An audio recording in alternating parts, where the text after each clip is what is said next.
અહીંયા ધ્યાન આપજો, વર્ષો પહેલા પૃથ્વી ઉપર માત્ર ને માત્ર એક જ ખંડ હતો, અત્યારે 7 ખંડ છે. આ એક જ ખંડ હતો જેનું નામ છે પેન્જિયા. એક જ મહાસાગર હતો, આ ફરતો ફરતો ફરતો ફરતો જેનું નામ છે પેન્થાલાસા. આ એકમાંથી સાહેબ કટકા થઈ ગયા, એકમાંથી કટકા થયા અને 2 ખંડ બન્યા. ઉપર એક આ ઉપર છે, એક આ નીચે છે, વચ્ચે પાછો બીજો મહાસાગર બની ગયો.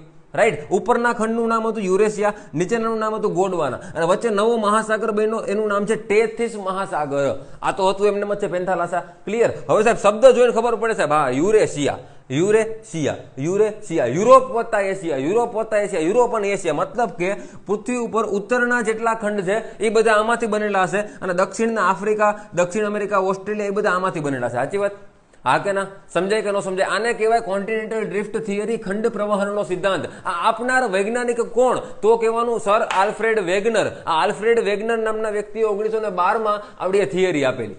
સમજાય કે ન સમજાય? વર્ષો પહેલા માત્ર ને માત્ર એક ખંડ, એકમાંથી એના 2 કટકા થયા, ઉપરનો એક, આ નીચેનો એક. ઉપરનું નામ યુરેશિયા અને નીચે છે ગોંડવાના લેન્ડ.